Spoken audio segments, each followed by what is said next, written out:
Seorang gadis berusia 19 tahun menghilang saat bersepeda di New Mexico State Road 47 pada tanggal 20 September 1988. Gagalnya gadis ini pulang ke rumahnya membuat sang ibu segera melaporkan kejadian tersebut pada polisi setempat. Namun, sang putri tak kunjung ditemukan. Hilangnya gadis ini mendapat liputan besar-besaran di beberapa program televisi saat itu. Dan ini merupakan foto-foto yang diduga sebagai gadis yang hilang tersebut. Well, inilah kasus misteri menghilangnya Tara Kaleko. Let's restart the case. Tara Lee Kaleko lahir pada 20 Februari 1969 di Belen, New Mexico, Amerika Serikat, dari orang tua yang bernama David dan Patty. Orang tua kandungnya telah bercerai. Lalu sang ibu menikah dengan pria bernama John Dull. Tara memiliki 3 saudara bernama Michelle Dull, Chris Kaleko, dan Ted Kaleko. Kebiasaan Tara setiap harinya adalah bersepeda di pagi hari. Dia sangat suka bersepeda. Rute yang biasa dia lalui adalah sepanjang New Mexico State Road 47. Saat bersepeda, Tara terkadang ditemani oleh sang ibu, Patty. Namun karena merasa dibuntuti oleh seseorang, Patty memutuskan untuk berhenti bersepeda. Sebenarnya sang ibu sudah mengatakan pada anaknya agar berhenti bersepeda. Namun, Tara masih melakukan kebiasaannya. Ia mengatakan pada ibunya tidak usah khawatir, semua akan baik-baik saja. Dan karena sang putri tetap bersepeda, Patty menyarankan agar putrinya membawa semacam tongkat untuk berjaga-jaga kalau terjadi hal yang tidak diinginkan. Namun, sang putri menolak saran tersebut. Pada 20 September 1988, Tara pamit pada ibunya di pagi hari sekitar pukul 9:30 untuk melakukan kebiasaannya.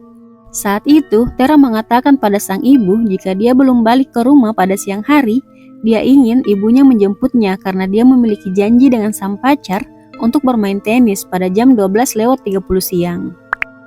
Jam berlalu dan kini sudah siang hari. Dan saat putrinya tak kunjung terlihat, Patty kemudian pergi untuk mencari Tara di sepanjang rute yang biasa putrinya itu lalui. Namun, sang putri tidak ia temukan. Kemudian Patty kembali ke rumahnya dengan harapan sang putri mungkin sudah ada di rumah. Tapi sayangnya sesampainya di rumah, Tara juga tidak terlihat.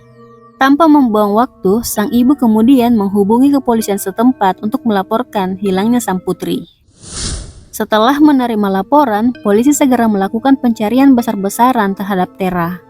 Banyak relawan juga ikut serta melakukan pencarian.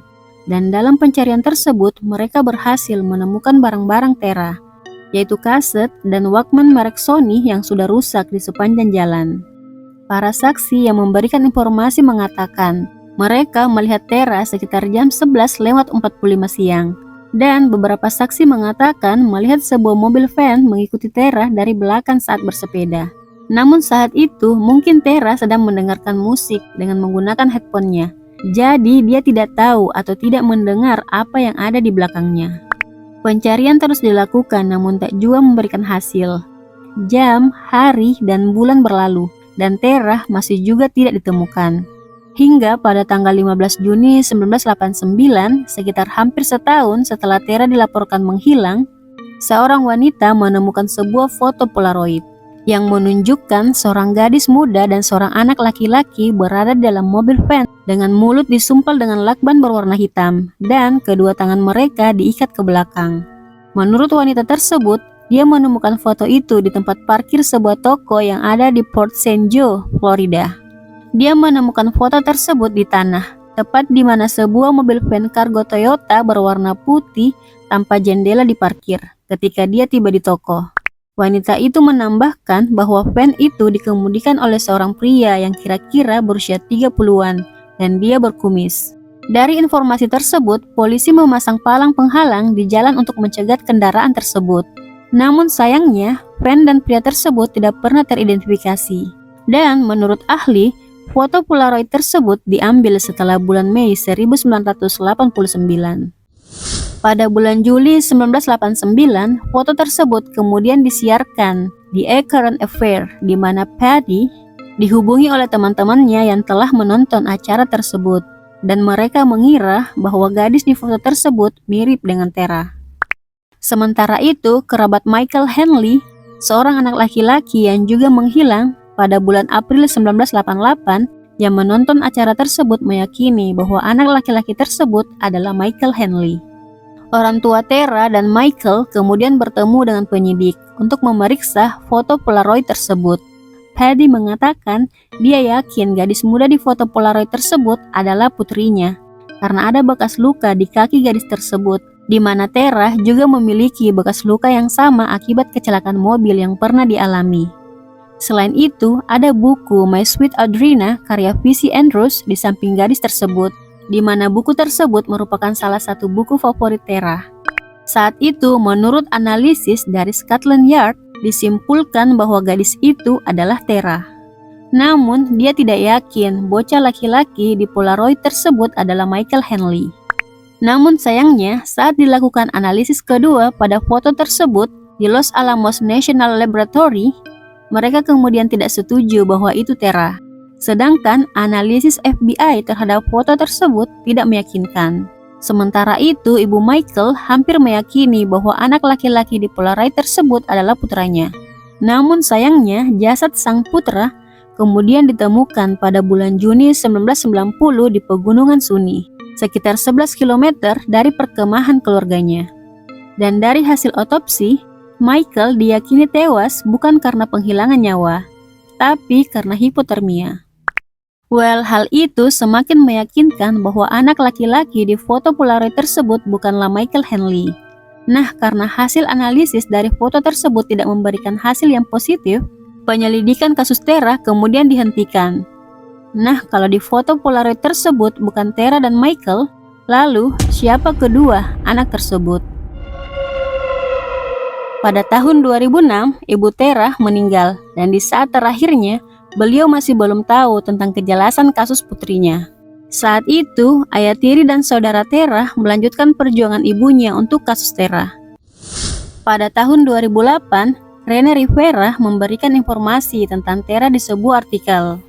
Dia mengatakan bahwa pada hari kejadian, saat Tera bersepeda untuk balik ke rumahnya, dia bertemu dengan dua orang pria yang dia kenali, dan mereka sedang mengendarai mobil. Berniat bercanda, pria-pria ini lalu mengikuti Tera dari belakang.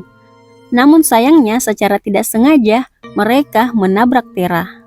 Penyidik percaya bahwa tertabraknya Tera membuat dua pria ini panik. Mereka lalu memasukkan tubuh Tera ke mobilnya dan memutuskan untuk menghilangkan nyawanya agar kemudian dia tidak melapor ke polisi. Nah, ada teori mengatakan bahwa salah satu dari pria tersebut adalah putra dari seorang petugas penegak hukum setempat yang berpengaruh. Namun hal tersebut tidak pernah dikonfirmasi. Nah, polisi tetap tidak bisa mengambil tindakan untuk membuktikan teori tersebut karena jasad Tera tidak ditemukan, hingga membuat penyelidikan saat itu kembali dihentikan. Pada tahun 2013, kasus Tera kembali dibuka. 6 orang agen ditugaskan saat itu untuk menyelidiki kembali hilangnya Tera. Namun hingga tahun 2017 tidak ada penangkapan yang dilakukan dan kasusnya tetap terbuka. Pada tahun 2019, FBI menawarkan hadiah uang sejumlah $20.000 bagi siapapun yang tahu tentang lokasi dan informasi akurat tentang Tera, serta informasi tentang orang-orang yang bertanggung jawab akan hilangnya Tera. Dan terakhir, pada tanggal 13 Juli 2023, diumumkan adanya terobosan baru pada kasus hilangnya Tera di tahun 1988. Saat itu dilakukan konferensi pers oleh Sheriff Wilayah Valencia, Dennis Vigil, dan petugas penegak hukum lainnya yang mengatakan bahwa mereka yakin memiliki cukup bukti untuk menyerahkan penyelidikan tersebut ke kantor kejaksaan untuk ditinjau kemungkinan dakwaannya. Kata Vigil, saat ini identitas dan rincian orang-orang yang berkepentingan disegel oleh pengadilan, dan akan tetap demikian sampai pengadilan memerintahkan sebaliknya. Well guys, kita tunggu saja kelanjutan kasus hilangnya Tera Kaleko yang belum terselesaikan hingga saat ini. Semoga dia segera mendapat keadilan. Dan terhitung hingga video ini dipublikasikan, Tera telah hilang selama 35 tahun. So guys, tetaplah waspada dimanapun kalian berada. Jika kalian suka video ini, silahkan klik tombol like-nya atau subscribe-nya. And thanks for watching and see you in my next video.